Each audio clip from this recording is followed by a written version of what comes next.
Let me be very clear about something before we dive in.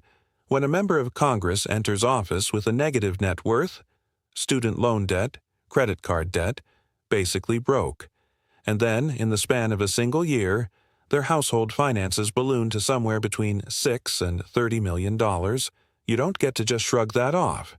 You don't get to call it a smear campaign. You don't get to go on TikTok and tell people to learn to read. You owe the American people an explanation. A real one. Not a press release, not a spokesperson deflecting. You sit down, you open the books, and you show your work. That's what accountability looks like in this country. And, right now, Ilhan Omar is doing everything in her power to avoid it. Let's start from the beginning because the timeline here matters.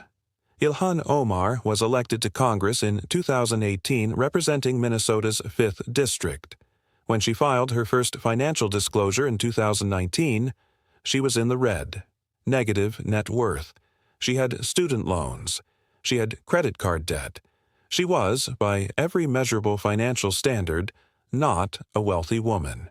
And that's fine. Plenty of members of Congress come from modest means. There's no shame in that. In fact, there's supposed to be something admirable about it. The idea that regular people can go to Washington and represent their communities without being millionaires first. Fast forward to 2023. It's still modest. Assets listed at somewhere between $40,000 and $250,000. Still carrying debt. Still very much the picture of a middle-class congresswoman raising a family and splitting time between Minneapolis and Washington. Then, something happens. By the time the 2024 financial disclosure hits, the one filed with the Clerk of the House in 2025, the picture looks completely different. We're now looking at a household net worth that could be as high as $30 million. In 1 year, from under $250,000 to potentially $30 million in 12 months. And the sources listed for this extraordinary leap? 2 businesses connected to her husband, Tim Minette. A California winery called EST Crew, and a venture capital firm called Rose Lake Capital. Now, I want you to hold those 2 names in your mind because we're going to come back to them repeatedly. They are the center of this entire story. Tim Minette is not a tech entrepreneur.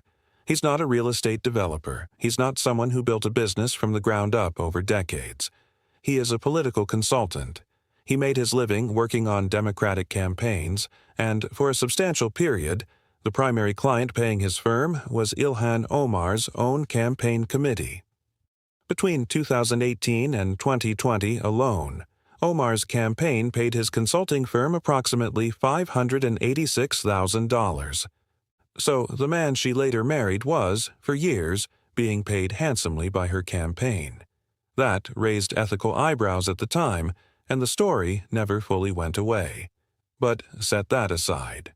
Let's focus on what's happening right now. Minette left political consulting in 2022 and co-founded Rose Lake Capital.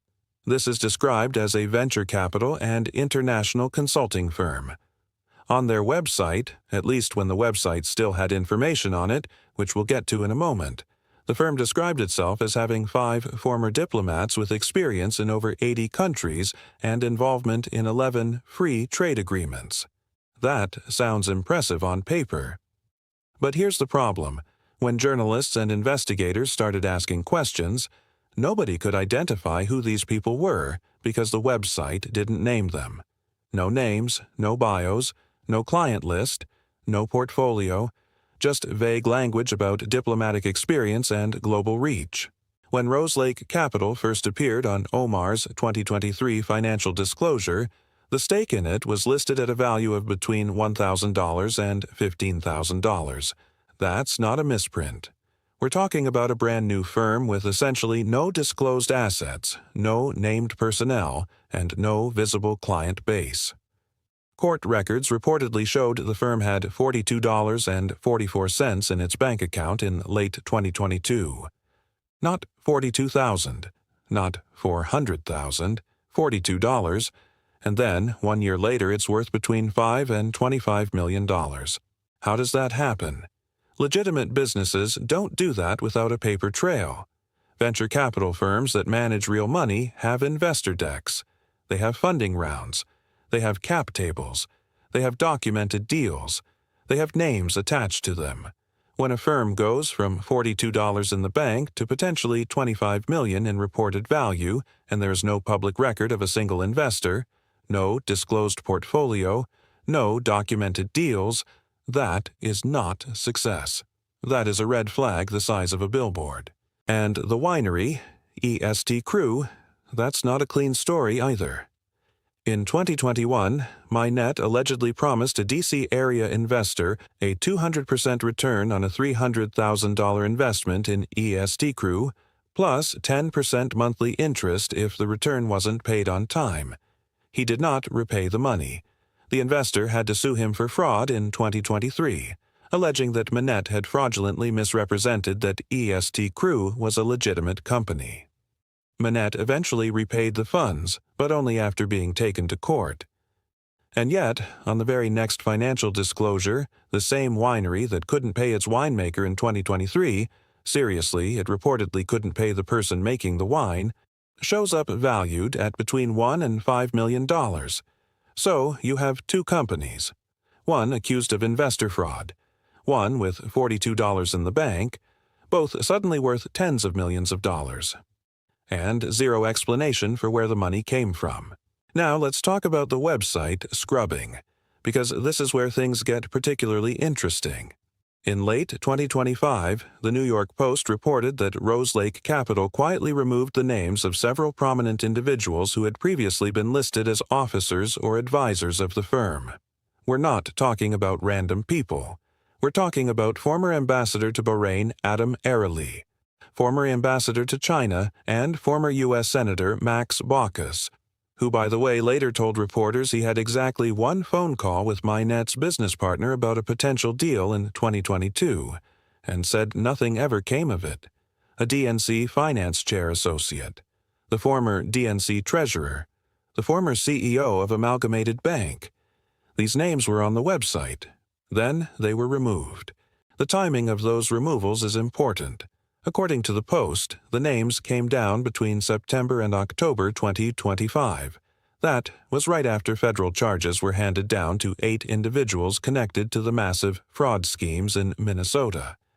Somebody apparently decided that having prominent names attached to this firm was no longer a good idea once the federal heat in Minnesota started intensifying. And that brings us to the broader context here, which is absolutely essential to understanding why this story matters so much beyond just the question of Omar's personal finances. Minnesota has become the epicenter of one of the largest fraud operations in American history. We are talking about the systematic looting of taxpayer-funded social service programs, COVID-era nutrition programs, welfare programs, state and federal benefit programs, by a network of fraudsters, many of them connected to the Somali immigrant community in Minneapolis. The losses are staggering. Federal prosecutors have charged more than 90 people since 2021. The most prominent case involves Feeding Our Future, a nonprofit that allegedly submitted fraudulent meal reimbursement claims with fake invoices and fake attendance records. Prosecutors estimate the losses in that case alone at close to $250 million. But when you add up all the fraud cases investigators have tied together, the total losses could reach $9 billion. Some estimates go even higher. Trump himself has cited figures of $19 to $20 billion. Now, the immediate response from Omar's defenders is to say that she has not been accused of wrongdoing in any of these cases. And technically, that's accurate. No one has filed charges against Ilhan Omar in connection with the Minnesota fraud schemes. But that framing misses the point entirely, and it's being used deliberately to shut down legitimate scrutiny. Here's what we do know. The Feeding Our Future program was born, at least in part, from legislation Omar championed, the Meals Act of 2020. When asked about it, she said she has absolutely no regrets about sponsoring it because it helped feed kids. And it may well have helped some kids, but it also created a pipeline that fraudsters exploited for hundreds of millions of dollars. The co-owner of a restaurant in Minnesota that was specifically implicated in the fraud scheme A place called Safari Restaurant, where Omar was photographed dishing out food, was convicted in March of his role in the scheme. Again, Omar's presence in those photos doesn't make her guilty of anything, but the optics matter. The connections matter. When you are the congressional representative for a district where this level of fraud has taken place, when the legislative vehicle enabling some of that fraud was your bill, and when your husband's mysterious venture capital firm is simultaneously going from $42 to $25 million in reported value with no paper trail, these things have to be examined, and now they are being examined. House Oversight Committee Chairman James Comer formally opened an investigation and sent a letter to Tim Minette demanding financial records. Not a friendly letter, a demand. He asked for all documents and communications related to the finances of both EST Crew and Rose Lake Capital. And here's the part that should really make people pay attention. Comer specifically requested records related to any travel to Somalia, Kenya, or the United Arab Emirates by anyone affiliated with those companies. Why those three countries? Because Rose Lake Capital's stated focus included international development, and investigators have reportedly identified business discussions and activity connected to East Africa and the Gulf. The Post reported that Minette's firm had discussions about building solar panels in Africa. One of his business partners reportedly received a $10,000 airline ticket to Dubai after discussions about a deal there. So, we're now looking at potential foreign business connections in regions that have been flagged by federal investigators in various contexts. There was a February 19th deadline given to Minette for document production. As of the latest reporting, neither Omar nor Minette had offered any public response to the investigation. Let me be direct about something. Silence is not neutral in a situation like this.